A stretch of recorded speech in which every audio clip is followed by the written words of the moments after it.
welcome to another live podcast with Earthworks Hub. It's Sunday, the 16th of March, and it is the Formula One Grand Prix weekend for Melbourne. You won't hear the cars from my house because I'm a fair way away from the city, but I'm sure it would be going off there. I did go for a walk in the city the other night, and I noticed all the action. They had all these stands all along South Bank. They had all the Formula One teams selling merch, and they had like little simulators. You could sit in these little seats for $40. $40. They had this one simulator, $40 to do 3 laps inside like a. So you sit in what looks like an old Formula One car turned into a simulator, and it's just facing a screen. And they wanted like, yeah, $40 to do 3 laps in that car. I'll tell you what, man, there's some money to be made. We're in the wrong business, people. But yeah, you know what? Yeah, it's the Formula One Grand Prix in Melbourne. I have no idea about who won, who's racing. I don't really watch it, to be honest. I haven't really gotten into it. I just know that there's a lot of big wigs around, a lot of people that love to talk about being there and dressed up and fancy cars, fancy drinks. I've seen a lot of those around, and a lot of videos of people attending in that sort of field. But yeah, not my scene, man. Not my scene. I haven't been. I wouldn't mind maybe going one day just to say I've done it. I've been there. But yeah, not really my scene. Joining me tonight, who have we got? We've got BRW on here. K who is it? Jenna Troy. And why is my screen stopped moving? Wow, I can't touch my screen. What have I done there? Hang on a second, something's not right here. ADM Civil saying I was going to be an F1 driver, but just like digging too much. There you go. I'm going to have some big news tonight, and you do want to hang around for this. Last week, I gave away 10 tickets to Diesel Dirt and Turf. A few people missed out, unfortunately, so I managed to get myself 10 more tickets. So they're giving me 10 more tickets to give away, and I'm going to do that tonight. So I'll be giving those tickets away shortly. Let me say shortly. I won't give you an exact time, so you do have to hang around. It's a bit of a selling point. But you do stick around, and I will be giving away 10 more tickets preferably for people that haven't already got some. So if you were a winner last week, let's try and let some other guys win. And what I'm going to do is I will announce the winners. So you have to hang around and watch, and the winners will be people that are watching in a few minutes. So yeah, let me go through the formalities and then we'll do it. We'll do that. So I'll be giving them away at a random time, so make sure you hang around. Sash, if you want to know. Jenna Troy saying he can only stay on for a little bit. He's got to head out for a birthday party. Oh, there you go. On a Sunday night. What's going on there? Who has a party on a Sunday night? LJS Earthmoving is here. TR Society and Bear Earth Solutions. Moba's joined. Level Up Earthmoving. NC Fisher, Jenna Troy, everyone. Okay, cool. We've got a good turnout. Let's get on with it. So Diesel Dirt and Turf, I'm giving away those 10 tickets. They are for the 16th to the 18th of May, and it's 1 ticket per profile. So 1 ticket per person, and I'll be giving away in the very, very near future. So in a few minutes. Hang around. All right. What else have we got? Okay, so this episode, I am giving a big shout out to my sponsor, Nexgen Landscapes and Earthworks. So they've been one of my first sponsors from when I first started. So Sam, the owner of the business, was very quick to jump on as soon as I mentioned what I was intending to do, and came on as one of my first sponsors. So thank you very much to Sam and his team. So they're a Melbourne-based landscaping and earthworks company. They predominantly do commercial landscaping, so new warehouses, retail precincts, stuff like that. But they also do residential, so they'll do residential, high end, and just volume builder type residential stuff, and they'll do any type of excavation work. So a big shout out to Nexgen Landscapes and Earthworks.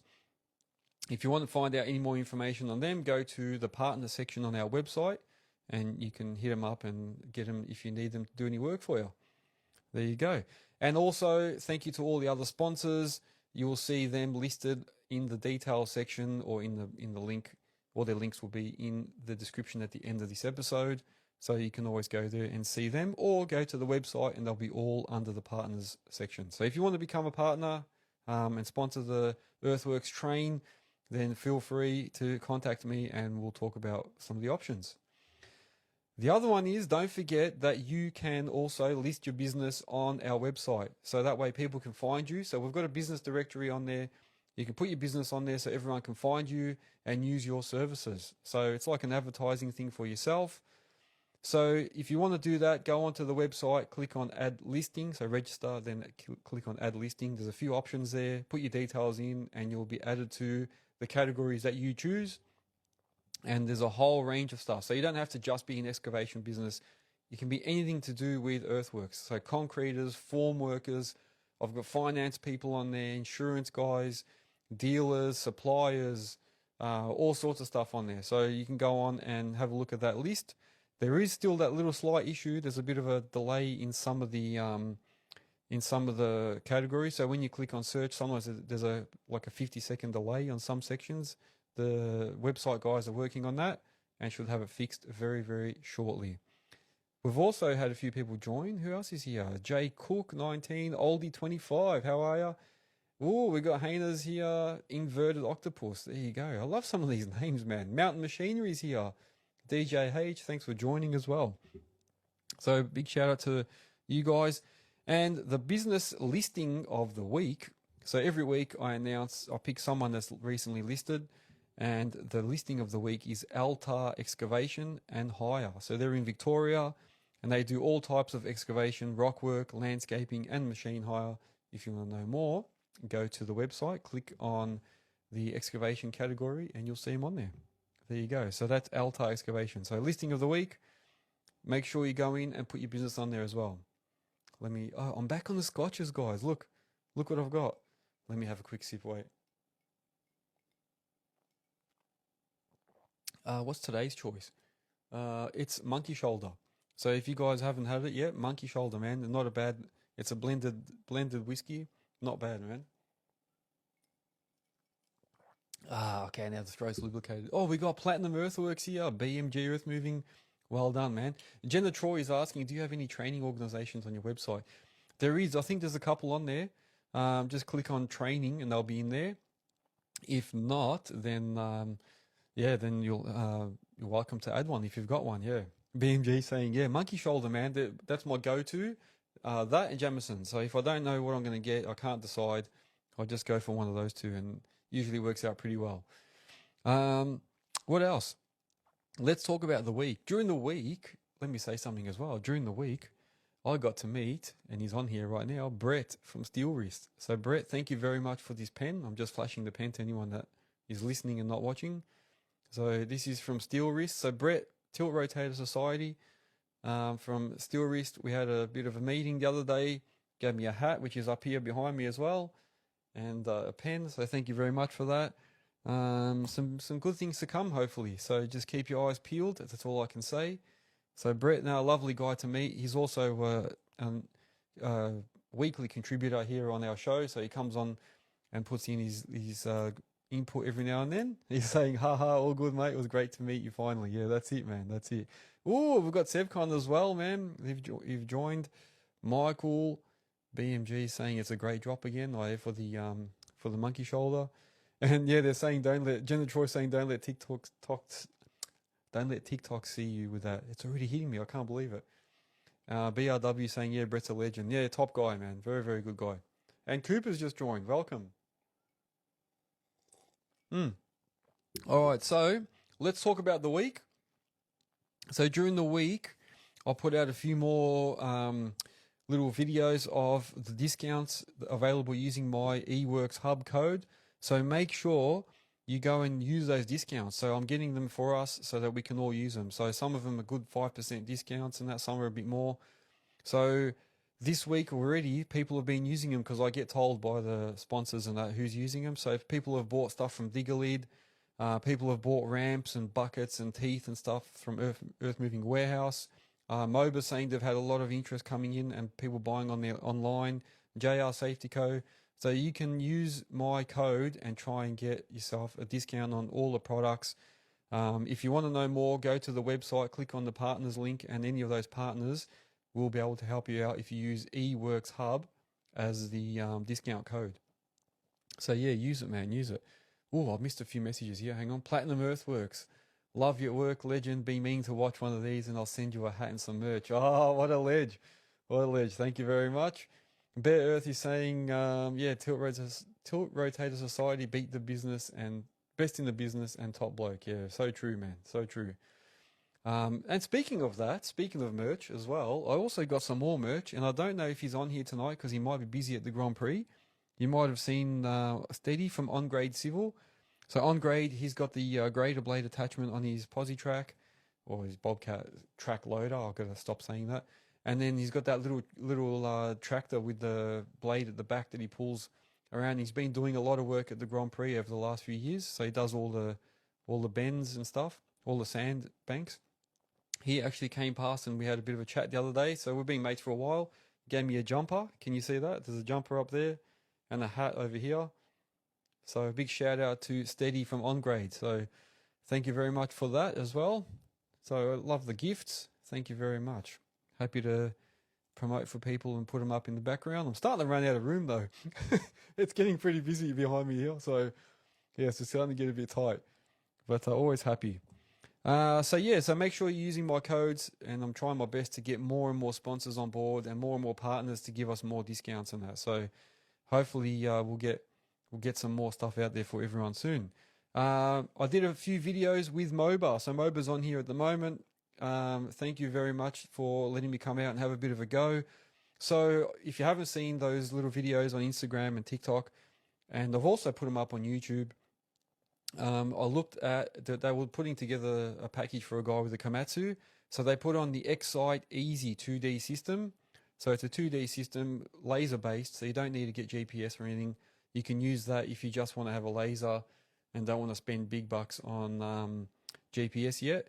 And if you're doing, like a flat slab excavation, or if you're doing like some pipe laying and you just need basic levels, you can use this 2D system, and it's fantastic, man. It's the first time I sat in that machine and had a bit of a go, and in a matter of minutes, I already picked that up. So really, really good system available from Moba. Not as expensive as we think. And they also put together, while I was there, they were putting a 2D system on a Kubota SVL 75 with a grader blade attachment at the front from Osgrade. So hopefully you've all seen that video. If you haven't, go and have a look at them. They're also on YouTube if you want the full videos. So highly recommend you go to YouTube and watch the whole thing. Or I've done little snippets on Instagram. Good systems. Very, very good systems to use. The days of automation are here. And that's going to be one of my topics tonight. So bear that in mind, because we're going to come back and touch on this topic. We're going to actually talk about what are the barriers to people moving on with technology. So let's talk about that. And then also, I met Brett from Steel Wrist. So thank you, Brett, once again for the couple of the goodies. And also, I've realized that a few people have bought the little mini crusher that I did a video for last week. So do you all know about that? I had the little blue Tiger Bite 425, little mini crusher video that I did for Allen Plant. And I'm hearing that a couple of people on here as well have actually already purchased it. So well done, guys. And Allen Plant, there you go, man. There's proof in the pudding, is that what they say? Yep, letting me do a video like that is beneficial for you. So that's it's actually worked out really well for him. He's made a few sales out of it. And I reckon all in all, it's probably a really good little investment, man. Having a little crusher like that. For anyone that hasn't seen it, go and see my videos on it. Awesome little bit of kit, yeah. The boys are having a laugh here. Hang on, let me go back. Bear Earth Solutions is asking Platinum Earthworks if you can send him some stuff. We've had ProScope Earthworks join. Nigs on the Digs, Brumbies. We've got Jenna Troy. Is that system based on a dual grader laser setup, or can you use just on machine without laser? Moba is on board and will be able to answer that. But it was a dual grade laser setup, I'm pretty sure. And then Moba saying, how good was the almond latte? Yes, thank you very much, man. He is. Yeah, Nigs on the Digs. He's saying the nut juice latte. That's right. And then Moba's answered your question there. There you go. So the system for skid steer based on the dual laser receivers, but can also be GPS. There you go. There you go. And I think a couple of the guys on here have got GPS in that with their grader blades. All right, so the Tiger Bite. And then the last thing is I uploaded some extra videos on YouTube. So go to my YouTube channel, subscribe. First of all, make sure you subscribe. Yeah, go on there and you will see some extra videos I put on recently. Just some videos of machines working. A lot of times it was me operating. Some of the videos, you see the drone is a little bit sketchy because that was when I first got it and I was getting used to it. But yeah, there's a few good videos out there if you want to watch them. So Earthworks Hub YouTube channel. Go and check it out and subscribe, share, follow, all that stuff. Jenna Troy. Oh, Sydney Rock Walls is saying, MOBA, what's the price bracket for the Excite Easy? And Jenna Troy is saying, I mess with technology every day on machines. Sydney Rockwall, I think it was roughly, I don't know if MOBA wants me to say pricing in that, but I think it was roughly in around 15 grand, something like that. So not a bad price if that's what you want to sort of get into. All right, so I'll let MOBA answer that question. There we go. I was close. Look, 2D starts at 14.5 plus GST, and with a tilt bucket or tilt at 16.5 plus GST. So there you go, man. There you go. So I was close. What else is there? All right, let's do the giveaway. Do you guys want to do that? Let's do it now. I'll do the giveaway, and then I'll start on my topic. So I'm going to give away 10 tickets for Diesel Dirt and Turf right now. And in order for you to get yourself a ticket, so it's one ticket per profile. In order for you to get one ticket, I'm going to tell you what to do right now. And then after the show, I'll send you the details. So what it will be is I will send you, if you're one of the winners, I will send you the code that you use, so the discount code, and a link to Eventbrite, who run the ticketing for DDT. So you can go onto the Eventbrite site, follow the link, and then when you put in one adult and the discount code, it will be a free ticket. All right, so let me tell you what you need to do. So all you got to do is right now, you got to type in a comment for me, DDT. So just type in DDT and you will win yourself one ticket. So start typing. I will start writing them down like I did last week, and then I'll be in touch with you after the show. So if you want a ticket to Diesel Dirt and Turf, which will be in May, not very far away, and I'll be there myself as well, write DDT. Oh, here we go. So one, we have K Ya. See how I have to write? Hang on a sec. Oh my gosh, you guys are going too fast. 1 second. Kayana S. Sash 20,000. I always say 2,000, don't I? Sash 20,000. News on construction. Newson. Oh my gosh. Construction. Sorry, I can't do two things at once here. It's just the way I am, I suppose. Bailey McKenzie. That's 4 already, isn't it? Bailey McKenzie. All right, there we go. Oh, hang on, there's more. Bailey McKenzie. Who was after that? Witchy Wiley. 1 second. Witchy. Bear with me, people. I've got it right here. It's funny, I was saying last week that we haven't written. You don't write anymore, isn't it? Isn't it funny? M. Attard's joined. How are ya? Jack Fallon, 21. Jack Fallon, 21. You get yourself a ticket. Here we go. What's Nigs and the Digs? Oh, they're saying comments. M. Attard, here you go. That's one ticket for you, sir. M. Attard, Earthworks. That's 7. Who else have we got? M. Attard, Earthworks. KJ Kronk. There we go. KJ Kronk. There you go. We have 2 more tickets. 2 more tickets to go. If anyone wants to win a ticket, free ticket to DDT, just write the words DDT in the comments and the ticket will be yours. And I'll give you the details after the show. So, people have asked some questions here. Bearer Solutions is asking Platinum Earthworks, the price of sand just went up, didn't it? Yeah, there you go. And BRW saying to Sydney Rockwell, you're always on grade anyway. Here we go. And then Nigs and the Digger saying, what's your opinion on Topcon's MC Mobile with LM50 total station? And Platinum Earthworks is saying, Platinum, what do you want a free ticket for? You're the richest earth mover in Sydney. To M. Attard, yeah. Oh, there you go. It's good that we're having a bit of a laugh here. I love it. I love it. It's like a little community we've started, isn't it? So I'm pretty happy, man. Very happy with the outcome. Niggs on the Diggs is laughing. All right. So what have we got? We got one more. Two more. We got two more tickets. So if you want to win DDT tickets, I've got two more to give away. Ah, this scotch is going down well, I'll tell you. I'll call it scotch, but it's actually whiskey. I don't know. Anyway, Mitchell Morgan's laughing. Everyone's laughing. All right, that's good, man. That's very good. So in the meantime, what I'll do, I'll move on to the topic, which means I'm going to go on it. So I'm going to invite people. Oh, here we go. Mitchell Morgan's laughing. Jenna Troy saying he's got to run. He'll catch us next Sunday. Thank you for joining us. Jenna Troy, yeah, we'll see you next week, man. Have a good birthday party. ADM saying, when are you coming on the pod to M. Attard? We'll see. He's laughing. Moba is saying to Niggs and the Diggs, the LM150 with Topcon Mobile is good for some applications, but need direct line of sight and max range is 150 meters. So it's quite limiting. There you go, man.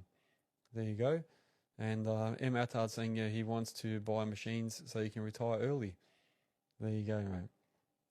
All right, let me jump on my topic, which is all related to some of these questions. So people are talking here about Topcon, MOBA, 2D, 3D, GPS, all that sort of stuff. My topic tonight is going to be 10 points or 10 barriers to earth-moving businesses using new technology. So what are the 10 barriers that stop us or prevent us from moving with technology? I've got 10 points here, but I do invite guests to join me and have their opinions as well. So if you want to be a guest, Born Again OC's joined, Earth Moving Warehouse has joined. Hello. Yeah, I entice people to join and feel free to jump on and speak about their opinions. So, here we go. Ashton Lovering is saying education. So what we're going to discuss is what are the barriers stopping people or preventing earth-moving businesses from moving with the times and getting technology. All right, so I'll start with my points, and then you guys agree, disagree, and give comments. If anyone wants to join me directly and jump on the show, feel free as well, man. The more the merrier. The first thing I reckon is high initial costs. So somebody wrote on there, what did someone write cost? Yeah, ADM, right cost. BRW said price. The investment. So new technology such as GPS systems and automated equipment and software all require a significant amount to be dumped at the first as an upfront investment. So you got to cough up all this money at the start. Smaller businesses with tight budgets might struggle a bit, so they might not be able to get the funds.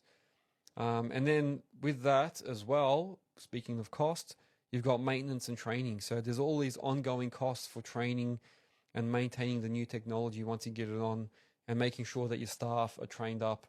So that can be a bit of a financial burden for some smaller companies, even bigger ones, I suppose. We always say smaller, but big companies can struggle too. So that's where the education part comes in, Mr. Ashton. So I agree with what you're saying. Sydney Rockwell is saying clients paying a higher rate to cover the technology. Yes, that's true. Some clients won't want to pay that extra. And BRW is saying, and if it's easy to transfer from one machine to the next, that's another one. Yep, how interchangeable is it? Can you use it across multiple equipment? And Niggs and the Diggs is saying technology changes so fast. Very, very true, man. But they say you buy something and there's already a new version coming out as you're buying it. So resistance to change is my second point. So point 1 was high initial costs. Point 2, resistance to change. So you've got cultural resistance. So employees and managers might be resistant to adopting this new technology. People are accustomed to their traditional methods. They don't want to change to something new. And I'm a culprit of that. I like to just stick with whatever I know. And then there's also the fear or belief that the old way is sufficient. They don't want to give up and say, that the new way is quicker. Like a lot of guys will still want to use string lines and pegs and have a labourer out there using, you know, measuring tapes to measure depth and that. So there's that, and there's also the lack of trust. So businesses might be skeptical, like on how reliable that bit of a technology will be. So they might say, you know, the GPS is not always going to be accurate. What if it's a little bit out? And then they might not be sure about the effectiveness of it. So especially if they've had a bad experience in the past, they may not be willing to use that. Earthmoving warehouse, you're saying, yeah, adaptability between providers. So that's the other one. So yeah, if you buy something and then that provider just say can't help you or bails or something, are you going to be able to use that? Is someone else going to be able to help you? M. Attards is saying some pay extra and some don't want to pay, talking about clients. And yeah, same thing, BRW saying that, yeah, that the construction, they wish clients would pay the extra for having that sort of technology.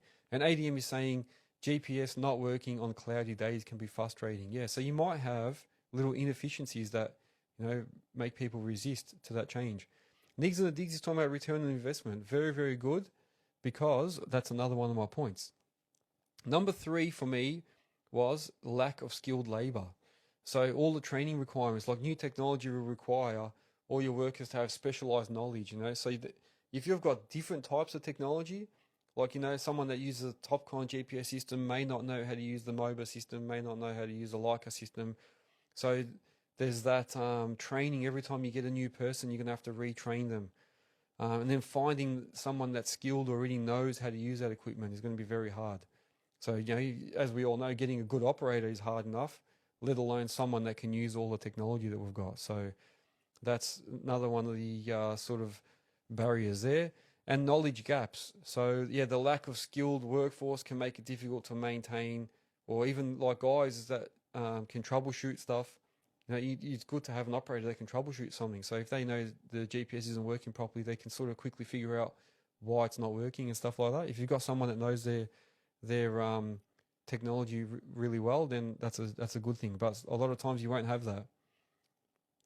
Number 4 is concerns with return on investment. So Nigs and the Digs mentioned that. That's a really good point. ADM is saying as well. So a lot of people don't understand. So there's a long payback period. So usually when you invest a lot of money for equipment, and we're sort of picking on GPS at the moment, but that's sort of the main one that's been coming up tonight. So we're going to use that. Yeah, there's a long period. So people can be hesitant to invest in new technology if they're uncertain about how quickly they'll see the benefits or the return on their investment. So the payback period for technologies like automation, like GPS, might be long. So it might be a few years before you get your money back. And I think I had this a bit of a chat with this about this with Brett.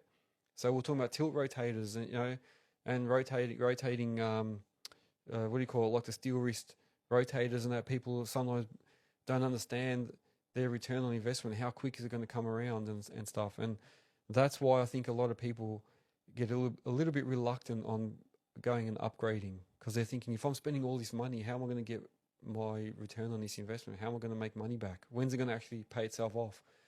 So a lot of people get concerned with that.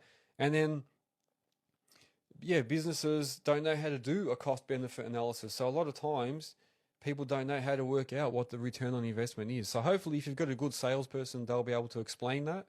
But a lot of times, yeah, people don't understand how to work out what their return on investment will be. How long is it going to be before we actually see any value in this? So that's what happens. So Moba, in the meantime, has put a comment. These days, adaptability is quite good. Moba use a standard file format, which any brand data collector or software can output. However, Moba also offers services to convert files if needed. So yeah, there you go. And then Nigs and the Digs said, like a $30,000 rock saw gets $100 an hour.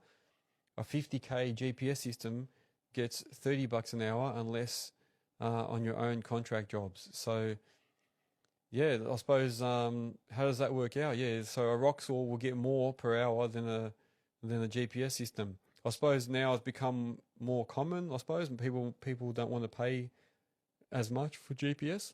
I don't know, but it is unfortunate. That's what happens. Number 5, compatibility with existing systems. And somebody brought this up earlier. We're talking about how compatible are your or how adaptable are your or is your technology with other technology. So integration issues.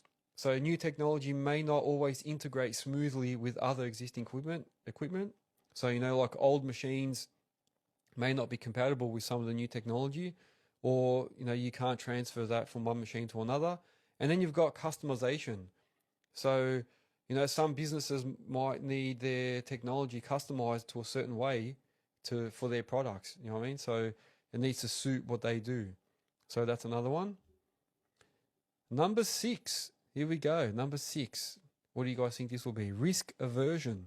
So there's operational disruptions. So people upgrading to new technology, they might have temporary disruptions, especially while they're learning. They may not know how to do something. So I'll give you an example of this. So, like, for example, my Moasure implement. I was talking to Jack about this the other day. So the Moasure implement I got, I've been using it to measure, jobs and work out cutting and filling.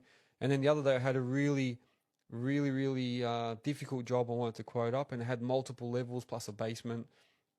And I couldn't work out how to use the Moasure system to get it to calculate stuff for me. So I ended up throwing it in the back seat and just started working it out the old way. And then I've been reluctant since then. I've just gone back to doing the last few quotes just all that way, the old way again. And this is what happens. You start to not use it because you think, oh, by the time I try and work it out, I'm running out of time, I'm losing time. So you just put it aside. And then a lot of times you've bought this stuff for nothing. So that's one of the other things. And then there's reliability concerns. So people are fearful, or businesses are fearful, that the technology could fail.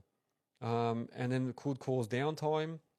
And it might cost them a lot of money if they make a mistake. So imagine you've got a grader and you're grading this road using your GPS system, for example, and you're grading it to what you think is correct. And all it is you haven't set something correct. You haven't set the right level, or something's been out of calibration.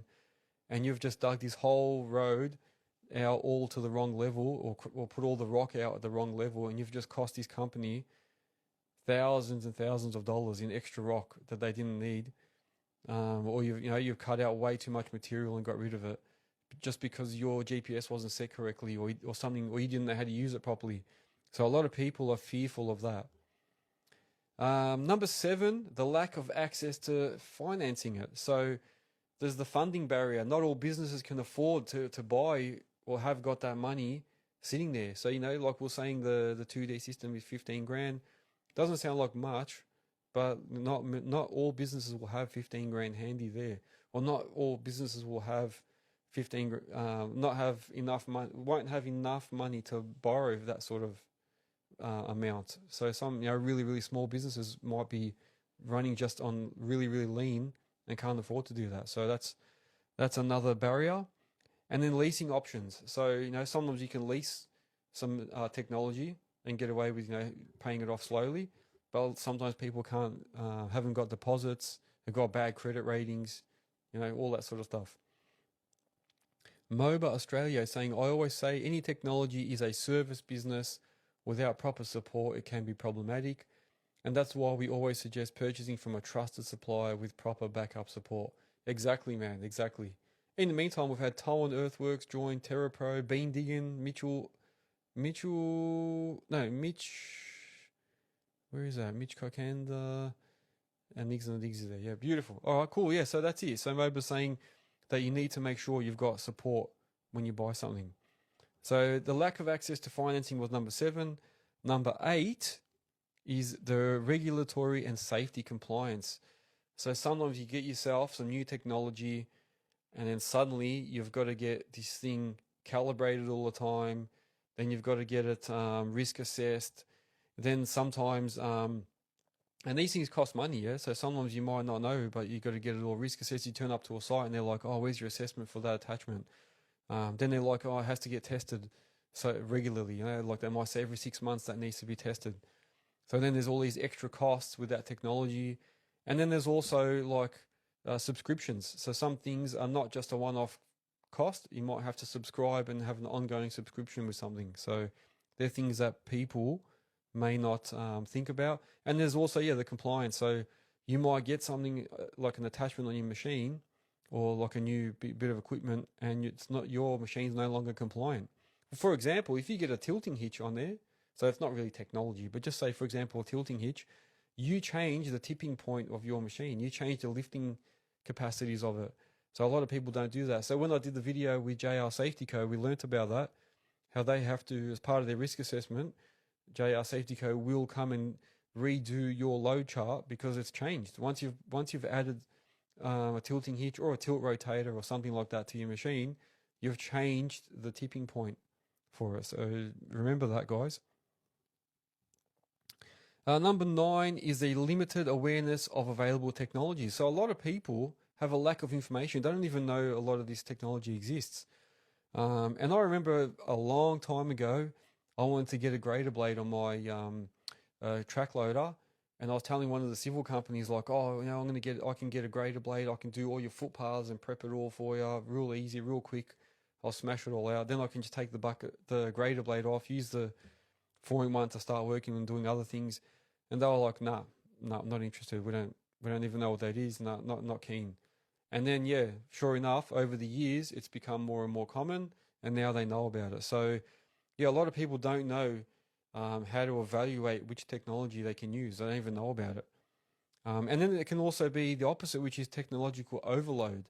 So sometimes we overthink things, and then we try and get too much technology and try and add all these things to our machines, and then we end up being overwhelmed, and then we're not sure what's the best solution, you know. And then, for instance, you know, you've got GPS from multiple companies now. How do you choose which one? Of course, Moba's going to say choose Moba, but yeah, there's that. People get overwhelmed and then they just give up and go, I don't know, and just keep going the way they're going. So there can be that. And then, and Niggs and Diggs is saying product client acceptance. Yeah, exactly, man. Exactly. And number 10, the final one, is market and economic conditions. So sometimes the economic conditions, such as right now, it's very, very quiet, might be a barrier because people are thinking, well, I don't want to go and spend all this money on technology now, and what if I don't have work tomorrow? So it might be very, very quiet.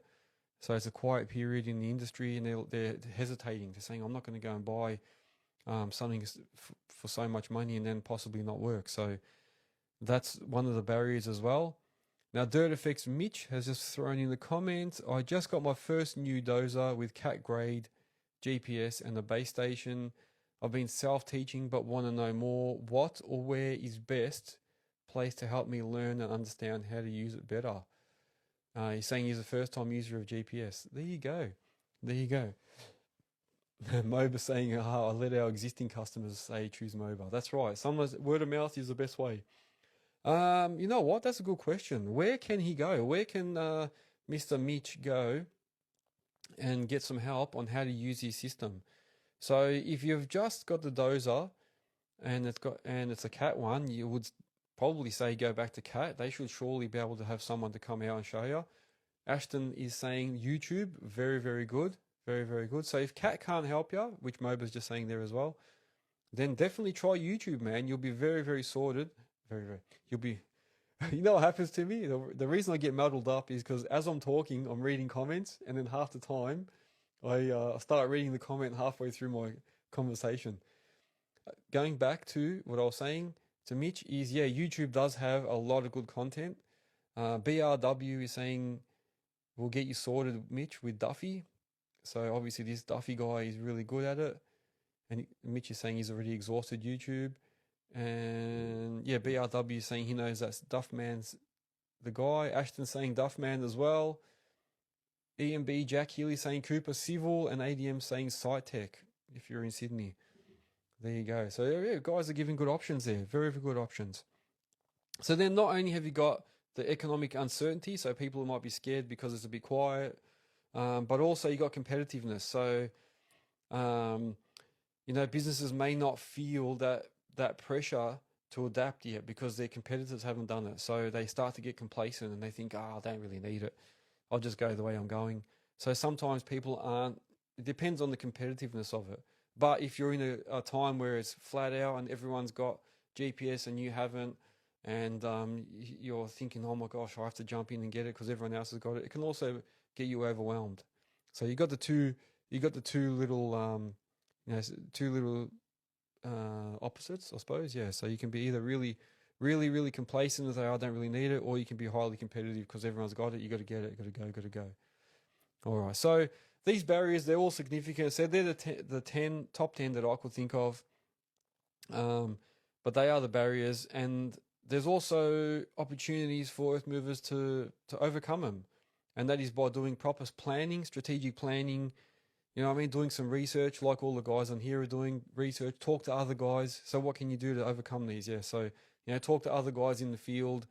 Go on social media, see what other guys are saying. Go on YouTube, watch the videos, and go on Earthworks Hub. Come and join these sessions. There's another option for you. Sometimes you can get government incentives, for certain technology. If you can't afford to do something on your own, maybe share it. So buy something and share it between yourself and someone else until you decide it's time to get one on your own. Or go and start doing some training beforehand. And then that way, when you get the technology, you just jump straight into it.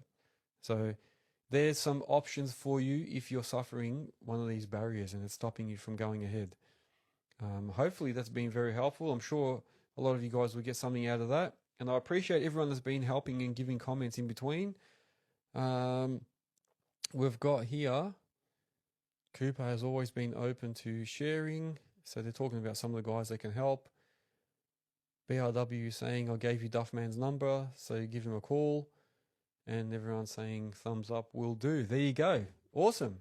There you go. So I just gave the top 10 barriers for not moving with technology. We gave away 8 tickets. So I've given away 8 tickets to DDT. I have 2 more tickets to give away before the end of the evening. So 2 more tickets. If you want a ticket to DDT and you haven't already got one, just type in DDT in the comments and I will give you a ticket. So that's for 1 day. So that's a 1 entry for 1 day for 1 person. And it's between, when did I say it was again? Let me go back to the start. Was it the 15th? The 16th of May to the 18th of May. So it's Friday, Saturday, Sunday. So you can pick one of those. All right. BRW saying Earthworks Hub networking. There you go, man. There you go. Hashtag Earthworks Hub and you will see it. Mr. Webster has joined. Hello, Mr. Webster. Been a while. Let me just top up a little bit. Hang on. Oh, it's going down well, I'll tell you. I've been talking too much. No one wants to join me. We've still got 15 minutes. So if anyone wants to jump on, I'm open. So jump in. I'm free to have someone on. Susie Sharuga, hello. You caught me drinking again. Unbelievable. Vic Webster's in Thailand. Oh, what a lucky bastard. In Thailand. That's all right. We had some Thailand weather until now. Now it's gone cold again. Melbourne started raining today, cold. We went from bloody 37 degrees yesterday to freezing today. Terra Pro is saying we must all be hardcore enthusiasts. All got tickets to DTT. Yeah, there you go, man. There you go. Mitchell Morgan Excavations is saying TR Society. And the Kenyan Earth Mover has joined. Hello. So yeah, I've got 2 more tickets to give away. So if you want them, let me know. Just type in DDT in the comments and in the comment section, and I will organise a ticket for you. So all the guys that did get some earlier, I will be sending you the link to Eventbrite, and then I'll send you the code to put in for the discount, which will make it 0 for you. And then you just type in 1 adult ticket, and it will be done. Niggs and the Diggs is saying, what's the merch delivery like? It depends where you are. But I would say, I think the actual merch, the guys that make my merch are in Queensland. So you should be getting it quicker than anyone. Oh, hang on a second. Somebody sent me a request. Here he is. Going on, big dog? Hey, how are you, man? Good, mate. Now, hang on a second. I'm very good, man. I'm very good. So we've got Mr. Healy, Jack Healy from EMBE Hire. Now, suddenly, this has gone straight to microphone, funny enough, because in the past few weeks, I've had to go out, turn Bluetooth off, put it back on so that everyone can hear. Now, let me just quickly check. Can everybody hear us? Can everyone hear myself? And can everyone hear Jack? Let's see. Your screen's gone, eh? Is my screen gone? Yeah, I can't see you. Oh, no. Here we go. Ah! Here we go. This happened to me last time. Yeah, weird how that happens. Very, very weird. Dirt Effects Mitch is saying yep. Earth Moving Warehouse is saying yes. So you can hear both of us. All right, cool. It means we can continue. Yeah, I don't know why this technology kills me. I'll have to give you the Oh, look at this. Look at the jumper. Look at the jumper. I love it. I love it. What about the back? Can you show us the back of it? Whoa. Check out the back, guys. Oh, look at that. Look at that. Flash Ableys. Oh. You like it? Yeah, fits she's all right, primo. obviously. Yeah, There you primo. go, man. There you go. Glad you like it, man. I'm glad you like it. I'm hoping that's going to be worn every day in Germany. Yeah. They reckon it's going to be cold. It's going to be cold. Maybe I should have got a jacket for you instead. Bloody hell. I'll have to get one of those too then. Have you found your golf ball yet, Daniel? I heard you were looking for it still. He's just written here. Can you see the comments? Yeah, I can see the comments, yeah. Yeah, pro golfer and anti-almond latte activist. That's Jack for you, mate. That's Jack. ADM's loving the jumper. And then Niggs has ordered one, he reckons. Yes, there you go. He's waiting for the same jumper. There you go. Primo product. Primo product, man. And Ashton's saying he can hear us better now. Very good, man. Copy. All right, yeah. What's been happening, man? What's news with yourself? Did you see my were you tuned in while I was doing those 10 points? Yeah. On the barriers. Yeah. Yep. What do you reckon, man? What's your opinion? Why do you think a lot of people don't go ahead with getting the latest technology? Yeah, I think price is probably the biggest factor. And then probably, I reckon second to that's probably all the heroes that, you don't need it. Yeah, they're too proud to say, too proud to work with it. Just the blokes that say you don't need it are the only ones that haven't had a go at it. Yeah, I would say so. Yeah, it's all good to say you don't need it until you have a crack at it and see how much more efficient you are with it. Like, yeah. And I think a lot of guys will also be hesitant because they'll be thinking the customer's not going to pay any extra, so why should I bother? You know, because I do hear that a lot. People are like, well, if I'm not getting paid extra, why should I have it? So then I suppose that becomes a bit of an issue. Yeah. I don't know. I can't really comment on that. I use it because I want to use it. I don't really care whether the customer wants me to use it or not. Most of the time I use it to make my day easy. Yeah. That's fair enough. Yeah, I suppose that's a good way to look at it. Because I think, you know what, like a lot of times on the civil site, you know, for example, we're talking about GPS, I suppose, the whole night. So let's continue on that. So, you know, they say, they give you $25 an hour extra when you use it. And then people say, if I buy it, and then they put me on it for a week, and then for 6 months I sit there sorting material, loading out trucks, and I'm not really using it, then what's the point of buying it? Because I've heard that that's happened to a couple of guys I know. So I don't know, man. It's tough, isn't it? Yeah, I think it depends on the type of work you're doing too. I suppose if you're doing subdivision-based work, then that's the risk you're going to take, I suppose, isn't it? But I mean, I'm an owner-operator, and I only do my own work. Like, I don't do anyone else's stuff. So, I mean, we work for a lot of different clients, but you know, it's all my work. So if I want to use it, I can use it. If I don't want to use it, I don't have to. Whereas when you're in the subdivision game, you're sort of just getting dictated by what they want you to do, aren't you? Like you say, you might do 2 weeks of trimming, and then all of a sudden they send you over to sift rock for a month. Like, yeah. And I've heard a lot of guys that happens to them. Like, you know, I know a guy that bought it because they told him, like, you know, you need to go get it on your 30 tonner so we can, you know, use you to box out the roads and stuff.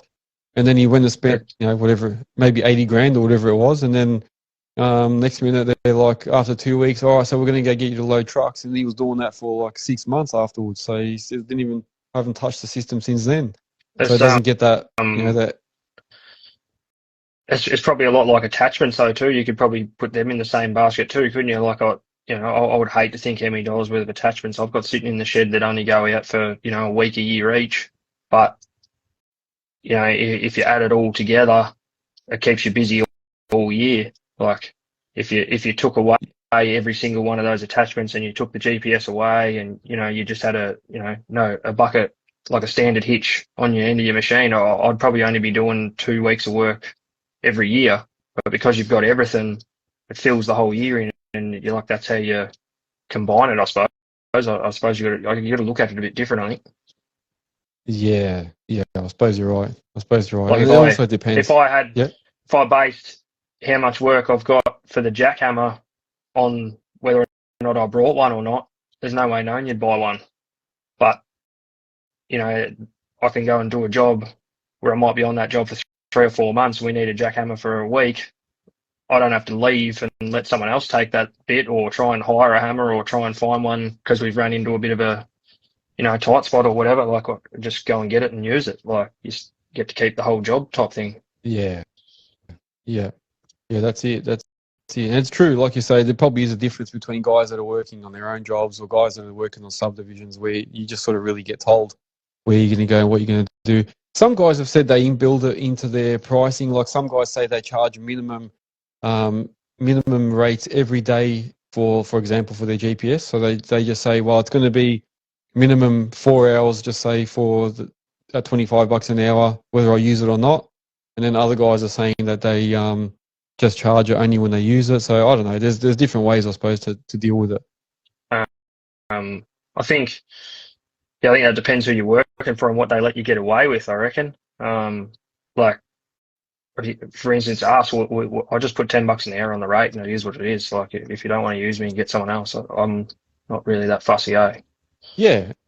And then for that $10 extra, they're getting a good operator with the right equipment and going to get the job done quicker and more accurate. So I suppose they've got to look at it that way. Like, do the job we're doing at the minute with all that drainage we're doing, like, yes, you could do it without GPS, but I've been there every morning for 2 hours digging before the plumbers turn up. I don't need them there. I don't need to get out and mark any paint down to start digging the trenches. I don't need to set up a laser to do the grade. We still set the pipe laser to lay the pipe and put the rock in for the bedding, don't get me wrong, because that's all got to be millimetre stuff. But I can go dig that whole trench before they get there, and all I've had to do is jump in and hit the button on the side of my screen. Yeah, that's true. Otherwise, you got to wait for them. No. Well, and I've got to have someone on the staff, or I've got to get in and out every 10 minutes to check the grade while I'm digging, or, like, it's a no-brainer, I reckon. Yeah, yeah. And we've got Earthmoving Warehouse has actually said something very similar. He's talking about, like, Digga's Halo alignment system. Approximately 85% of auger drives now go out with Halo. So people are realizing, you pay that little bit more, but you get the Halo system, and then you're digging nice straight holes all the time. So customers happy, you're happy. They'll call you back. No dramas. And then ADM saying it's cheaper than having the labor on the staff, as you were just saying. Yeah. Yeah, 100%. Yeah. And then Dirt Effects saying, I missed your guest name. Also, what's his Insta handle? I want to give him a follow. There you go. It's EMBE Jack Healy. EMBE Hire. Jack Healy. So I think it says Heels Jack or something. What does it say on the actual something name? like that, yeah. I think it's EMBE. Yeah, EMBE Hire Jack Healy or something like that. You'll see it on there. Oh, here you go. EMB Hire Heels Jack. There you go. I feel like I've just hit the big time if Mitch wants to follow me. Oh, there you go. Big time, mate. Big time. He must have seen the shirt. He wants to get himself one of those hoodies now, I reckon. Yeah. He does some primo work, that bloke. Jesus Christ. He does. Very nice work, man. Very nice. Magician on a bulldozer, eh? Yeah, that's the one, mate. That's him. I love that Mitch. I love that that you have on there with the Positrack wheels. Yeah, I wouldn't mind a set for mine, eh? How good would that be? I think that's his mate's. Yeah, I think it's his. But he uses it. I've seen it on his videos a few times. That's an awesome bit of kit, man. I'd love to see it on the beach or something, eh? Yeah, that'd be sick. I wonder how does it break down a lot? Does he lose tracks in that often while he's turning and stuff? That'd be a good one. And can he go fast? Like, does it have to go slow so they don't come off? That'd be interesting to see how quick they are to change over. Whether they just like bolt to the original studs when you take a wheel off, or whether you've got to change the hub, or what you got to do there. That'd be Get us some info on it, big dog. Hey, you know what, man? Where is he? That's Fraser. his mate. That joint's primo, eh? We'll have to get your mate. We'll have to get his mate on here as well, man, just to give us a bit of a rundown on how he got that thing going. He's saying it can travel up to 70 k's or up to 3 minutes. So it must get hot in the drive there somewhere or something, then, eh? If it's got a time limit on it. There must be, man. It must be, yeah. Because I suppose, you know what, if you're in the posi track or whatever all day and you're going hard, they get hot, man. Even on the track loaders, you touch the drive motor and they're bloody hot, especially when they're caked with mud and working extra hard. Yeah, they definitely heat up. You gotta keep the mud out of them, eh? That's a huge thing that people don't like. I reckon a lot of people don't take. I reckon they take that for granted, eh? Keeping their track gear clean. Yeah. Like, yep. Yeah. Well, massive wear savings, massive. Well, put it this way, man. And I've had my tracks bogged a lot of times because we gets wet in Melbourne, obviously. But if you keep just pushing it, you can actually feel the machine struggling. You can feel the track loader working hard. You can feel it bogging down. And then when you stop sometimes and get out, you can actually see the drive motors are steaming. So you've got to be really careful. Dirt Effects Mitch is saying the complete unit unbolts from the lug nuts to swap wheels. Oh, there you go. We've got to get a set of them, hook us up. Not bad, not bad. And Digga is saying, but they're not doing 70 k's an hour though. Okay, yeah, I suppose you're going a bit slower. So yeah, you probably don't have to worry too much. Ooh, we've got Aladdin Excavations, Kenora, Grazed Earthworks. We've got heaps of people joining. Well done. Thanks for joining, guys. Even so late in the piece. I like it. Just jump. Might have to go a bit longer. I know I like look after Moasure a bit, but I just want to go back to your technology, like as far as jumping in and like pricing and all that sort of stuff. Mm-hmm. That's probably the only reason, or one of the reasons we went Moasure to start with, is just the fact that their system is completely upgradable from the cheapest version to the dearest version. So you can start with the Excite Easy 2D and all your sensors are still used for the 3D system. So every time you want to upgrade, you don't throw anything away or spend any money that you've already spent. So you can start with the cheapest system that you can afford and still end up with a 3D system pretty much like on a payment scheme by just adding to it as you can afford it. Yeah, and then the good thing is with that, I suppose, you're learning as you go. So as you're getting better with the system, you're upgrading it, you know, and adding to it. So you're getting better with it, and then you know the whole system inside out. So that's another benefit. You know? Yeah. So yeah, like that's and that like they're, well, as far as I know, they're probably one of the only systems on the market that you can do that with. Like you can't do that with Trimble. You don't go get a 2D system and then add to it. You don't do that with Topcon. You don't do that with the major players. Yeah. And from what I know as well, like going there and actually seeing it myself. So if you haven't seen it, guys, go to the YouTube channel and you'll see there's a video there where I visit Moasure and we actually do a walkthrough at their Epping facility, and you'll see they make a lot of stuff here, man. Like a lot of it's made here in-house, and they can make it to suit your machine, and they even make all the cables there and everything themselves. So they, like you say, they can start you off with a basic system and then just keep adding to it. So you're right. You are right. We started with one of their pro receivers that you Bluetooth to your phone or an iPad or whatever you want inside the cab, like just a laser receiver. And I can still use that and hook that to my 2D system or my 3D system to make it back to 2D. Like, so we started with, you know, like $2,500 and then ended up with like 80. Yeah. So but you've worked your way there, Yeah, and you can just build it. Like it's like buying Lego. Yeah, that's awesome. That is really awesome. And that can alleviate some of those fears for people that don't want to go out and spend 80 grand to start with. You know what I mean? They can come out and start with the basic, see how it goes. If it starts getting, you know, like if they see that they can do more, then they just keep upgrading and just keep moving 100%. On. And those receivers, those laser receivers, are actually unreal for a starting point. Like if you're worried about spending some money on a 2D system, go and buy one of them, because you know $2.5 grand. If you don't like it, you don't like it. If you don't want to use it or you don't ever use it, well, so be it. But you'll love it. Like they're just unreal. Yeah. No, good words of wisdom there. Dirt Effects is saying you just followed you back. He feels bad for not following you. There you go. Moba's saying Moba's happy with our comments. He's saying 100%. Of course, he's going to be happy. And No, their that's backup true though. support's heaps better than his golf. His golf's fucking shit. Oh, sounds like mine. I wasn't any better, Daniel. Don't worry, mate. Don't worry. We'll be at the next tournament. It's going to be me and Daniel, mate. I tell you. I've still got a few Oh, extra videos to upload. I'm going to do one a week. I reckon I'll get the rest of the year out of the content I got. oh God. Is it all about Daniel? Yeah, and his golfing Oh, skills. oh, the poor guy. JJH Excavations is saying they're good magnetic receivers. Yeah, very very true. Yeah, they Man. are. Yeah, They're unreal. And yeah, the fact that you can still have some sort of in-cab display. Yeah, yeah. Well, that's like definitely. the one I did. Yeah, the other day, the Excite Easy. How awesome is that little thing, man?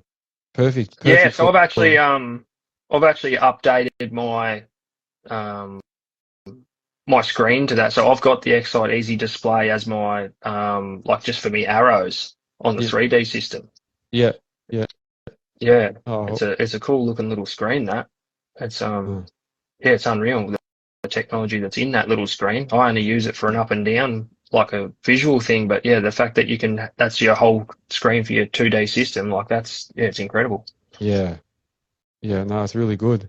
It's really good. Daniel's saying he played golf this weekend just to lift his game, and he's saying he's playing in Germany before Bauma to get over the jet lag. Oh man, I actually have to admit I went out yesterday. Yeah, yesterday with my son to the driving range, and I said I've got to go and improve my game.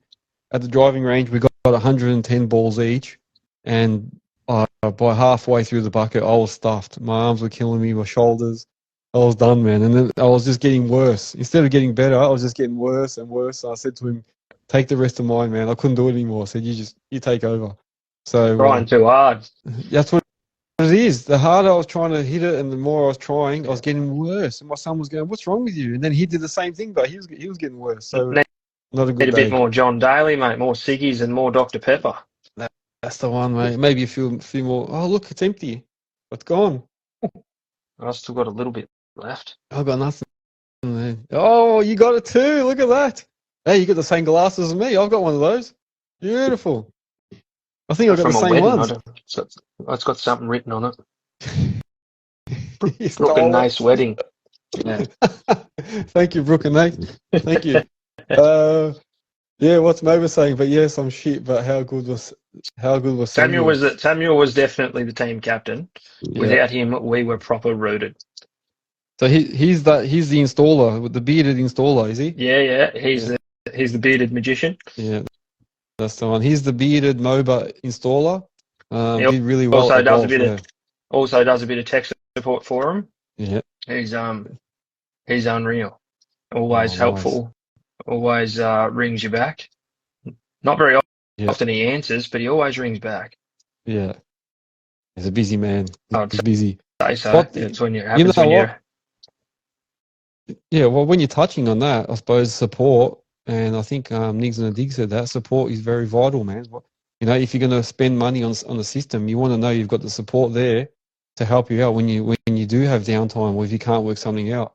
That's probably worth touching on too. And I'm not quite up to date with all the other brands at the minute because I've sort of just been driving my own digger a fair bit. But with MOBA, when you have a fuck up or you can't draw something that you're trying to draw on your infield design or something like that, they can actually remotely log into your screen.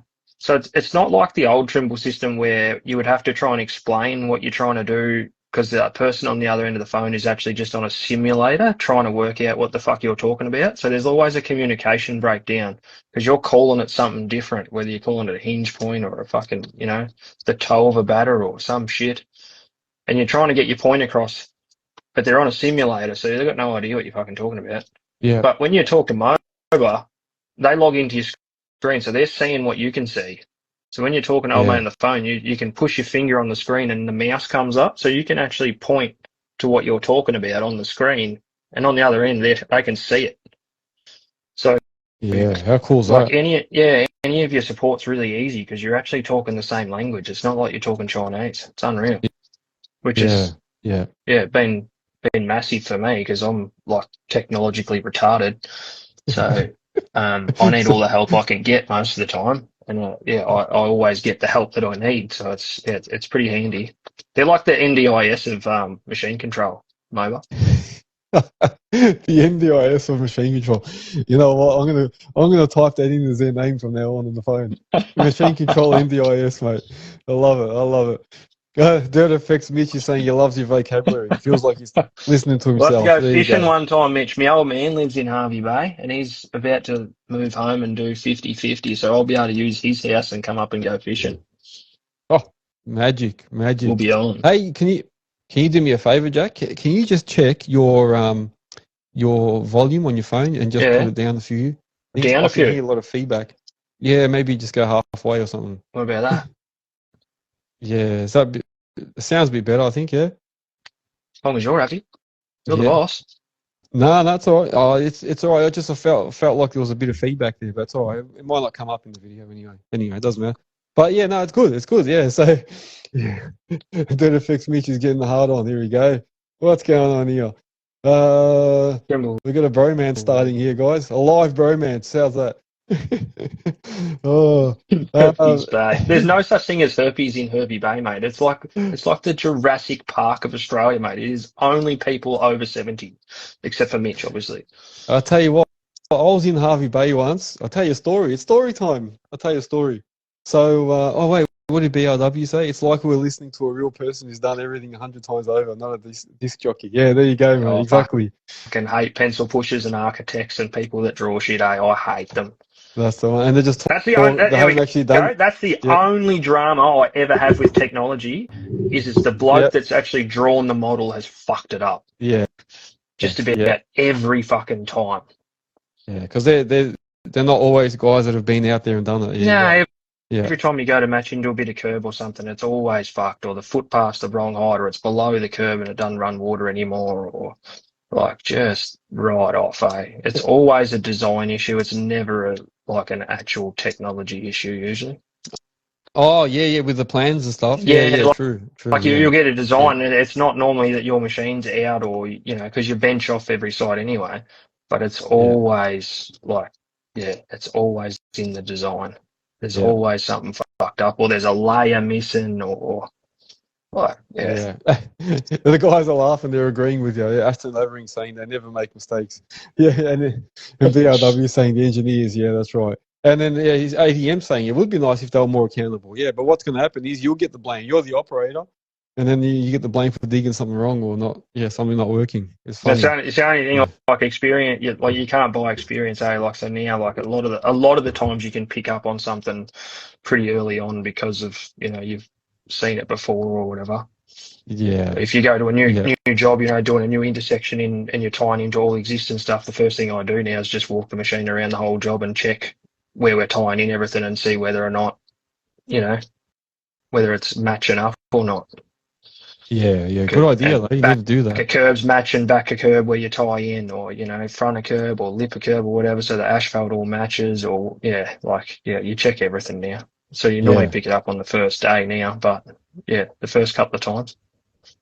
I suppose that also comes with it. Yeah, as you get your technology, you learn what you need to do as a bit of a pre-start. What to do when you first get it and start, and that's where experience shows, I suppose. But a lot of guys when they first get their technology will just grab it, turn it on, start digging without checking anything. But as you learn and things happen, you get to know what to look for. ADM saying he's building a $2 million park, and there would be 400K on variations because of the architects. There you go, man. That's just about every job, isn't it? That's why when you go work for Vic Roads or something like that, they always have it's a $40 million job and they have $2 million in contingency because they know they would have fucked something up before you even get there. That's the one, man. That's the one. Yeah, and then like you were saying, who's accountable? When do they get made accountable? So it's interesting how it works. Yeah, interesting. We're just the middleman, mate. We just make it work. Yeah, that's it. That's it. We're the what are we? We're the problem solvers. The problem solvers, mate. There's a problem. No problems, only solutions. That's our motto. That's the one, mate. Solutions only. And what did Drew say last time? Cash jobs only. Yeah. Where is that kid tonight? Where is he? Cash jobs only. I love it. How good would that be?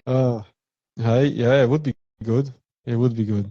Except Oh half the man. places you go to spend it don't accept it anymore.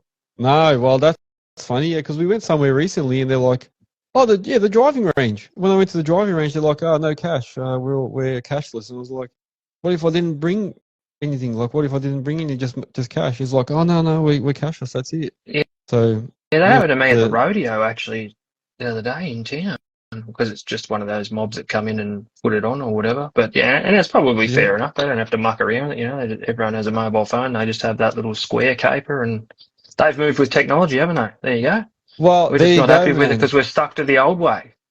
Yeah, well, my kids always say, "How come they don't do it, Dad?" And I always say, "It's because they don't want to have to go and carry cash and go and get change and this and that. It's just easier to say, use your card, scan your phone, whatever, and it's done, and it's easy." Like when we go out, maybe I'd love to hear your opinion on this. We went out a while back, and you know how all the restaurants now give you the QR code at the table, so you can look at the menu and order from the table.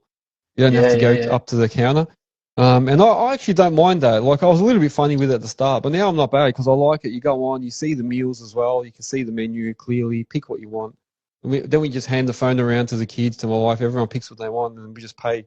And then my mate was like, "No, I refuse, man. That's all bullshit. They're getting my information. They're doing this and doing that. It's all about getting information." So he goes up and then tries to order it from the counter, and then something always goes wrong. They get something wrong on his order, or it comes late. So I don't know. I always think to myself, I don't mind it. I don't mind it that bad. I reckon it's probably not a bad idea. What do you reckon? Are you the guy that goes to the counter, or are you the guy that just uses the QR? I'm both. See, I don't mind when we're doing the ordering online or whatever, you know, paying and whatever. That's fine. I don't like it when you're at a restaurant and they say it's table service only, and you wait 2.5 hours for a fucking drink all the time in between drinks. It's like, you know, if you see an empty one on a bloke's table, you go over there and ask him if he wants another one. That's how they make their money. Yeah, So they need to teach their staff to come over, and if they're going to get it, because I've been to a couple of restaurants where you go up to the bar and they say, "Oh no, you're in the restaurant. You'll have to go sit back down and wait for table service." It's like, well, I'm either not waiting and I'm getting a drink like right now while I'm up here, or I'm walking out. I don't care. Take your pick, yeah, because I'm thirsty and I've been waiting. yeah, So yeah, yeah. Interesting, I man. don't Yeah, mind it if it works, but if it doesn't work, I'm not happy with it. yeah. And a lot of guys here are saying cash is king. They're really cash is the best. BRW is going back to what we were talking about before. He's saying so we're going to need our own consultants to represent us when the client holds us responsible for the technology that we use. Yeah, true, man. I suppose you know what I'll tell you. Yeah, like there's those things to think about too. That's probably another barrier. Guys are thinking, what if it goes wrong, and then I'm responsible, because I think something wasn't calibrated. the quickest way to make something fucking go wrong, and Cat's all over it with their like with the Cat version of the Trimble Earthworks. Mm-hmm. When you activate the quick itch in a Cat machine with Trimble, like with the Cat grade or whatever they want to call it, the Trimble Earthworks, when you activate the quick itch, it asks you what bucket you're putting on. Yep. So you can't fuck it up, or you shouldn't be able to. It's like Yeah. retard proof. Yeah. But you know, all other systems, it doesn't know what bucket's on the end, so you have to tell it. So if you change buckets and you're digging away or whatever, you know, you put your 600 on and you've been digging trench for an hour or whatever, but yeah, it had the 450 in there before and it's a different profile, you can be in some serious trouble because you could be 200 or 300 milli out on your dig. Yep. Because of the calibration on the bucket. Generally speaking, if you've got the same brand of bucket, it'll be close as far as calibration anyway. Yeah. But yeah, if you've got 3 or 4 different brands of bucket, you can run yourself into some serious trouble there, like real quick. Yeah. Yeah. And the Higgs and the Diggs is saying, yeah, he's done it. He's done it on the 325. Yeah. Definitely. It happens. It fucking proper easy to do, man. Like, yeah, you can go, oh, I'm just going to put that bucket on for a little bit and I'll just do this job or whatever. And then all of a sudden you've gone over and started something else because someone come up to your door and fucking said, hey, can you come over here? And yeah, all of a sudden you've fucked it right up. Yeah. Yeah. I agree, man. Real easy to do. And it's the same as, like I've got a laser grader on my skid steer, so you don't even have to have GPS to fuck it up. I've got a laser grader, and in the screen on the dash, you can plus or minus the receiver without getting out of the cabin by 50 mil. So generally generally what I'll do is I'll set the laser up and check the pad and do whatever, and I'll do it on 0 when I do it. But when I'm grading, I might put it in at plus, 20 or 30 mil, and then I'll roll it, and then I'll trim it. So I might be running like 2 or 3 windrows, and I'll be rolling in between the windrows so that I've put it in 30 high on this windrow. The next windrow comes over at 10 high just to fill any little voids, and then the next windrow comes through and cuts at 0 so that you end up with this dead flat fucking schmicko pad. Yeah. But when you get in the next time to start, you might have it on plus 40 when you've set the receiver. So you go into the job and you fuck it up by 40 mil. Yep. Without I get you. It even can happen. Yeah. Yeah. Piece of piss. Like, so easy. Yeah. Yeah. So you gotta zero it out every time then, is it? Is that what you mean? Or yeah. Yep. So every time you put it on and you set because when you measure for the receivers, you set them from 0. That's where they're set at. Yeah. But if you've got it in at plus 30 or minus 30 or whatever you've got it set at because you were, fucking around on the last job, it's proper easy to fuck up. Yeah, remember to zero it out, people. Remember that. Yeah, no, that's a good point, man. Very, very good point. And these are all the things that we're saying, these are all the barriers because people get scared, man. They're like, if I stuff it up, the customer's going to kill me and say, I guarantee you only do it once. Yeah, you'll learn. Yeah, like you will proper learn, eh? Like, it'll. Some days you live and learn, and some days you just live. Yeah. Sydney Rockwell saying that. Yeah, he's done it a couple of times as well. So there you go, man. Yeah, I think we're not alone. Very, very easy to do. Like it's not very difficult. You don't have to. You don't have to be having a bad day for it to happen. It just turns into a bad day when you realise. Yeah. And that's happened too on side cuts, even with a dumpy. Like sometimes people say, "Oh, you got to cut 50 mil," so they actually go down on the staff. How many people do that? Like how easy is that to do? Yeah. So you got to go up. They go down. Yeah, but people get it wrong, man. And I'm like, hang on a second, this doesn't look right. I'm digging heaps out of here, and they're like, no, it's right. Then you go out and check it, and after you've done half the cut, and you're like, oh my god, I've got to go backfill all this now. Yeah. So you don't even have to be invested in technology to have technology fuck ups, do you? So what are you scared of? Just get amongst it, eh? Like that's the one, big man. Deal. It can happen. Big deal. It's so easy. Yeah. No, it does. It does happen. Many times, Mo was saying that. So remember, guys, to cut down, you got to go up on the staff, not down. If that makes sense. If you got to cut, you got to. It's like the 100 mil trick when you're a builder, eh? Everyone's cut something 100 mil short. Everyone. Yeah, 100%, man. 100%, 100 mil. Yeah, exactly. Yeah. Everyone's done the 100 mil trick. Yeah, no, definitely. I agree. Oh well, you know what? It's good. It's good that I'm glad you came on to give us your piece because it does count when someone that's actually got it gives their advice. So, guys, if you missed any of that, someone else on here's got it. Yeah, well, it'd be good if anyone else wants to add any advice as well. But it's good, especially because Mobra's on here, and we're dealing with Mobra as well. So, and they're a sponsor, but we're not just pushing their product, but we're just talking the truth, I suppose. They're a good system, universal. You can use them across all machines. We were saying before, you can start off with a cheaper system and then just keep upgrading. If you don't want to go all out straight away, and that's 100%. That's one way of approaching it. Less scary that way. Yeah, it's only got like a few zeros instead of heaps of them. That's the one, man. And you just build up slowly as you get better, and as you need more, you just keep changing. And then once you've made it, you won't go back. There's no two ways about it. Yeah. Like and all you got to do is work out side cuts. Yeah, that's the one. Like, fucking so easy, Drive in, you don't like. If I didn't have to get out for a piss, I wouldn't even get out when I go to do one of them side cuts from the minute I get it off the float to the minute I put it back on, because everything's done from in the screen. You don't have to do anything. Yeah. How cool is that? Is that the 2D or the 3D one? It's a 3D, but you could do it with the 2D too if you had a reference point already marked out. Yeah. Very true, man. Very true. Yeah, so easy. Yeah, and these are the things people will see with time. I reckon more and more. This will be the competitiveness. One of the last points I made, where once you start seeing everybody with it, you're going to just have to get forced into it. You're going to be like, shit, man, I don't want to be the only one without it. What's ADM saying? ADM is saying, would Be awesome if you can use your screen and mushrooms in your Digga and rover. Yeah, I can you shouldn't actually say do this that? because someone's going to get upset with me, being Daniel. Yeah.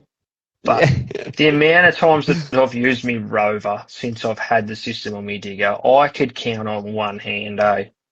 Because Yeah. your Digger is the rover. Yeah. Yeah.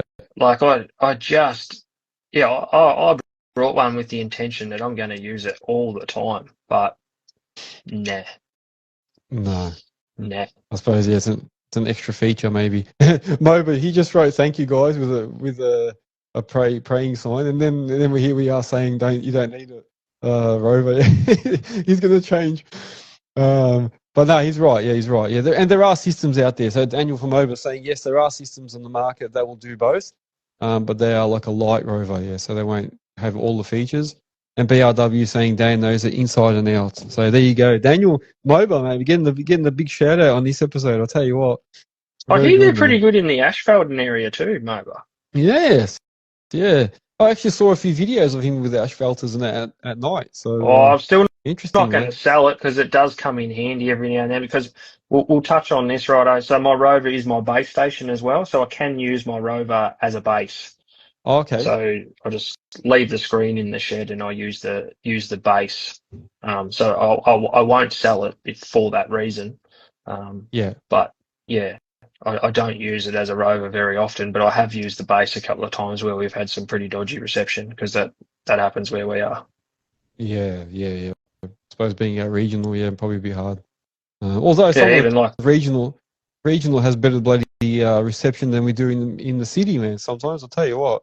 Don't know how it works, everything's but it does sometimes. better regionally than what the city is, mate. The city is shithole. I don't know how you live in there. I'll tell you what, it's crazy, man.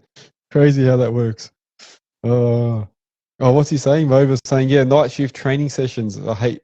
He hates the night shift training sessions for asphalt. Yeah, because a lot of them do night shift. And that would be hard. Do a night shift. But he'll do it, see? That's the difference. He will go out and do it. Yeah, that is true, man. That Whereas is true. everyone And else is hopefully that doesn't. like, oh, it's not between 9 and 5. We're not going. Fucking shove it up your ass. Ring us next time you're doing it during the day. Yeah. And look, and hopefully that doesn't change as they get bigger and bigger. So hopefully, they maintain that service, man, because that's some factor that we've seen with companies that sort of progress and get bigger. They sort of lose that personal touch. So hopefully you guys will keep that. There's a bit of advice there for you, Daniel. He's saying you'll do a live session next time. Yeah, definitely, man. Do a live. I don't know who's gonna be up at 2 a.m. in the morning, but you never know. I think You never know. I think that's what Daniel's probably been most upfront about, though, is he hasn't wanted to grow as hard as everyone else because he doesn't want to be that mob like the other ones. You know, he doesn't want to be. We'll get back to you in 2.5 weeks. Like, I've been with him for 3 or 4 years now, and I haven't noticed a change, and I can't fault it. Yeah. A bit like me Bobcat dealer, like they've been fantastic, eh? Yeah, I saw that video. Yeah, I saw that. What prompted that anyway? What made you do that? Did something happen recently, or is it just like that? No, I just see them starting to do a bit of content, so I thought I'd just feed him some because I don't really like content. It's not really who I am, but I rate his service, and we do have a somewhat personal relationship. Like if he rings me, he asks me how my young fella's going and how my missus is going, and I ask him the same. Like, it is somewhat a personal relationship, but like I say, I have been dealing with him for 10 years. I've bought 5 machines off him. My first one, the first machine I ever brought off him was an absolute fucking lemon, and like a proper heap of shit. But the way he stood by me and looked after me, like I went on to buy another 4 off him. Yeah. Like, so there's that repairable relationship. So they've done something to keep it going rather than just give up and let it go. Yeah. 100%. Like he has bent over backwards for me as a dealer, as far as I'm concerned. And you've got to be the type of person, I suppose, which I believe I am. You have to understand that company is also out to make money, just like you are. So, it's people. Some people expect that if you have a proper fuck up with a machine, that they should just fucking swap it out for a brand new one. Well, that's not how a big brand works. So a brand doesn't just go, oh, we'll just give him a new one to the dealer. Like that's not how the system works. So you can't expect that. You've just got to, you should expect that your dealer should support you a little bit, but you can't. You can't expect them to just drop a brand new one off and say, "Oh, here you go, have that for nothing." Your other one had 1,200 hours on it, like Yeah. like that's not how the system works. Yeah. So you've got to give a little to get a little, I suppose. Yeah. And it also depends. Yeah, it depends on what it is. You know what I mean, and how bad it is. Yeah. Oh yeah. How bad the problem is. Yeah. But like I done a hydraulic pump on my first machine. It snapped the shaft. There wasn't one in the country. So I was dead in the water with my first machine, like at 1,600 hours or something. Like completely, I was fucked. There's nothing to do about it. And he dropped one out of his rental fleet off to me the next day, and said, "Righto, let's talk about what you want to do. Do you want to wait, 2 months for a new pump, or do you want to trade it in on a new one? I'll do your trade-in price," and that's what I ended up doing. I ended up trading on the next model up, a bigger machine at that time. And he took the dead one. I craned it onto his float, like it was fucked. Yeah. So like, yes, it cost me money, but he got me going again straight away. Like I was going within 8 hours with his rental machine, and I was running for 2 or 3 weeks on that rental machine until my new one was ready. And so he bent over backwards for me as far as I'm concerned. Yeah, and that's a good thing. That's a really good thing to see, and that, like you say, that's helped maintain the relationship. Otherwise, you would have just ended it and then on a bad note, and that's it, man. Like you never go back to them and never promote them again. You never have a positive thing to say. Yeah. So it's good. 100%. It's good. 100%. So all sales guys, take note. Sales guys, any sales people, take note. I don't care what anyone says. There's not a brand of machine on the planet that doesn't break down. So you can dream on all you like. It's not how it fucking works. So yeah, I've driven just about every brand, and every manufacturer makes a lemon every now and then. Like that's just what happens. Yeah.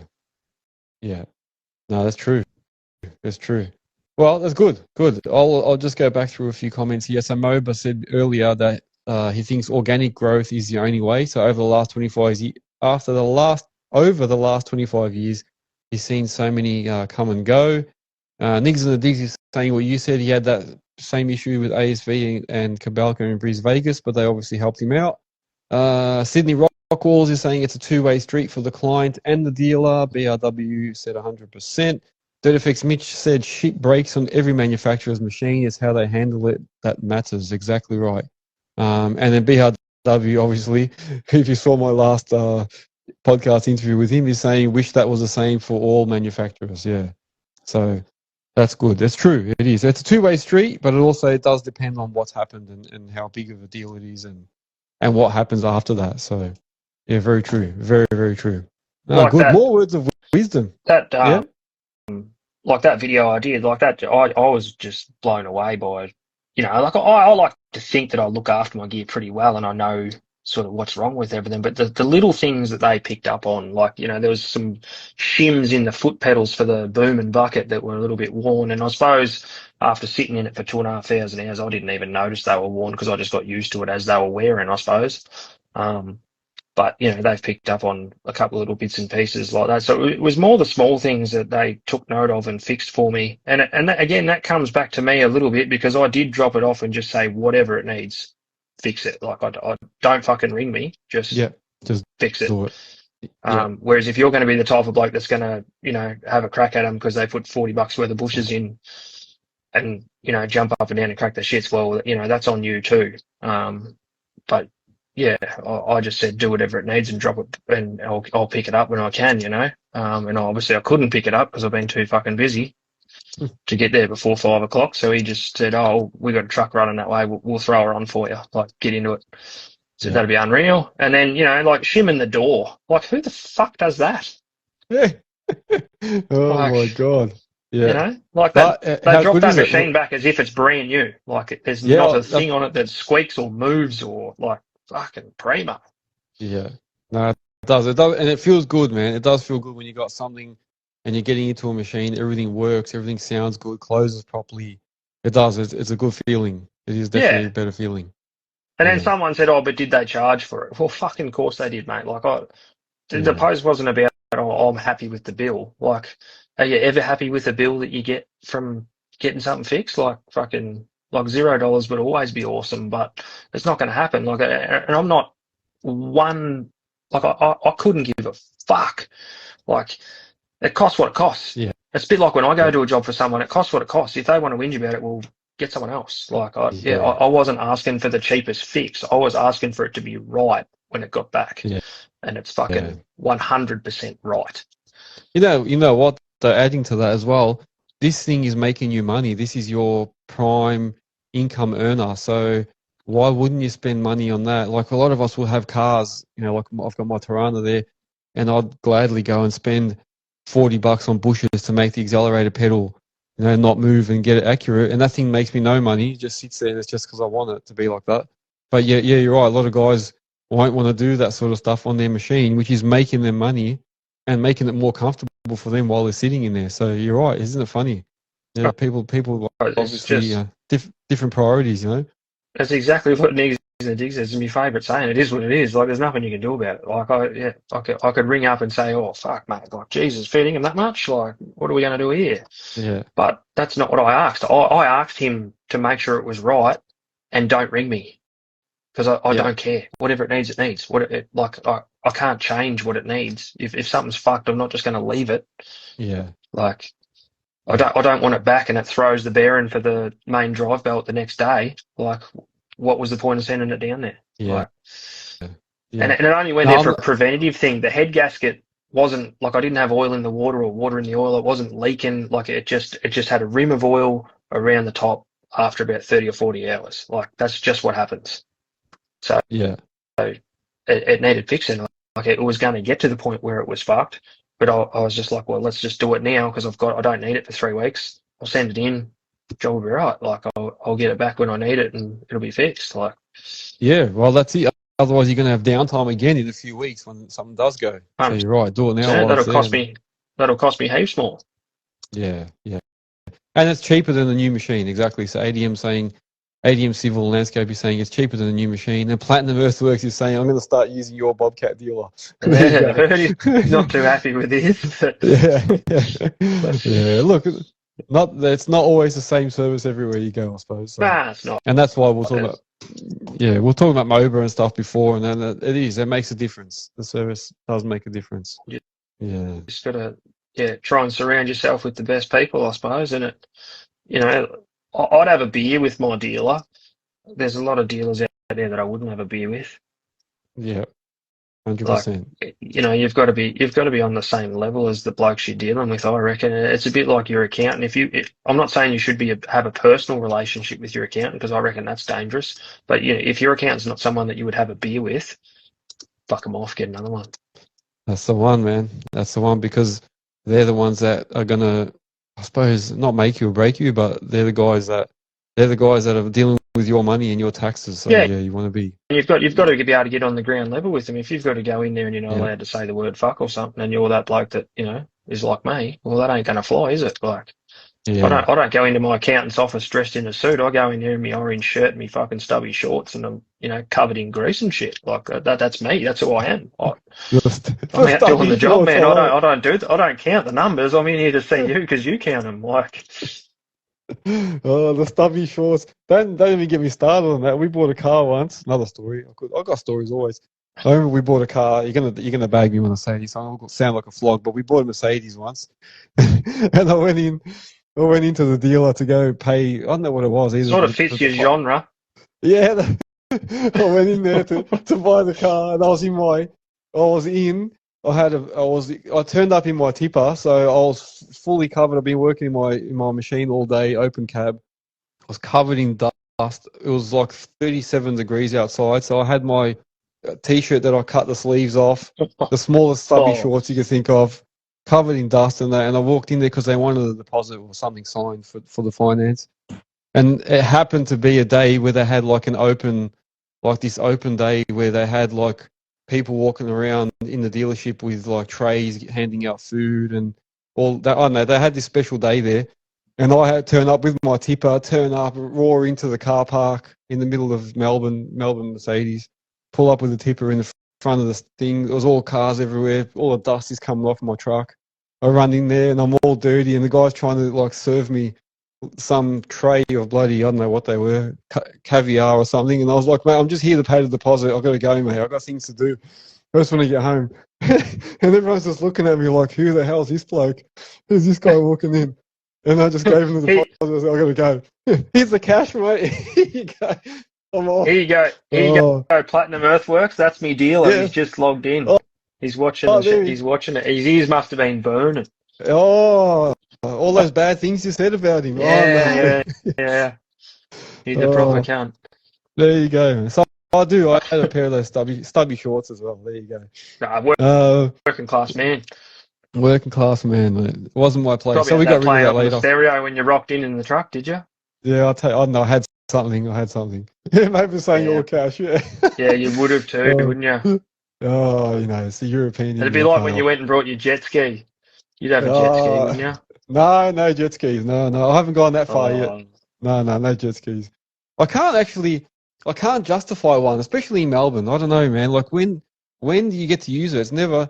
Actually, no. I will take that back. This summer, I did say that this summer is probably the only summer because it's been a really long one in Melbourne.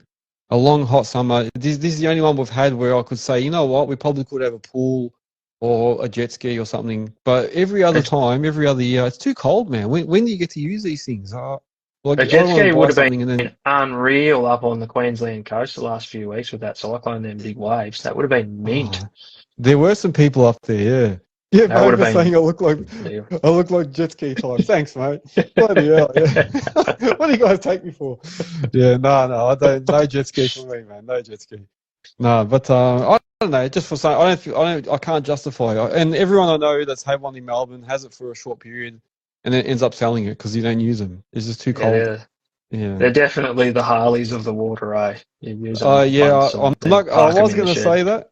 Yes, I was going to say that. That's why I didn't get one. Yes, I'm not. Don't want to be like that. Yeah. Oh man.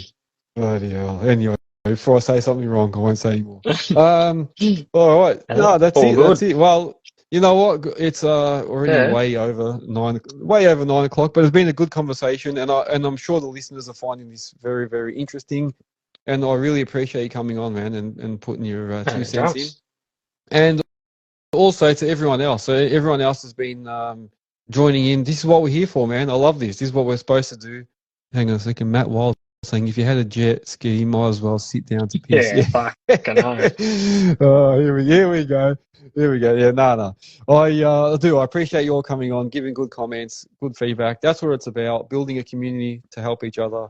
Jack, once again, man, you've joined in and good. You've stolen the show, man. You've done well. You've done well, mate. No, it's good. Got myself a new number one follower. Yeah, there you go. There you might be up in Harvey Bay doing some fishing. Just watch out for the dugongs. Haven't they got dugongs up there or something? I wouldn't be able to park my ute next to his. It's too small. I'd be like that bloke with the small dick. Yeah. Oh, you might come home with another one. Yeah, it might be a big one. You never know. Yeah, might get a man's ute one day. Yeah, that's it.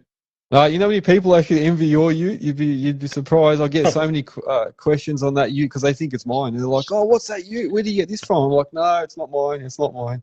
Calm down. No, that's good. It's good. We appreciate your input. And feel free, man, anytime to jump on. And that's Jack Healy, EMBE, Healy Jack. I think that's what it comes up as on the thing. If you haven't followed him, give him a follow. Thank you very much to everyone, to all the listeners. Thank you once again. Make sure you follow, like, share, all that sort of jazz. Go to YouTube, subscribe, look at my videos on there. Also, go on the website and you'll see heaps of information. Anything you need's on there. Events, jobs, listings of other businesses. There's information. I've got news on there, so I try and update that regularly. And the more people that go onto the website, I'll keep updating it more. If you want to become a partner or a sponsor, let me know. Other than that, I think I've done everything. For all the guys that won tickets for Diesel Dirt and Turf, I will try and give you the information tonight, unless I fall asleep after this. If not, I'll You'll do it be right. tomorrow. Toughen it up. Yeah, Toughen it up. It's only 10. I'll toughen it. It's only nearly 10 yet. I'm old, mate. I'm in my high 40s. I'm starting to like doze off by 9. Yeah, but you haven't got to go to work So, tomorrow like the rest of us. yeah, well, I'll do, I suppose. Actually, that's tomorrow. I do have something to get up for. I do. What I was going to say, I'll send you guys the information after the show. Anyway, guys, once again, thank you for this session, and I will see you all in the next one. Jack, take care, man. Oh, You too, mate. Don't do it too hard. What did you say? Another great sermon. There you go. Beautiful. Have a good week, guys. Enjoy yourselves. Take care. Yeah, mate. See you, Jacko. Bye-bye.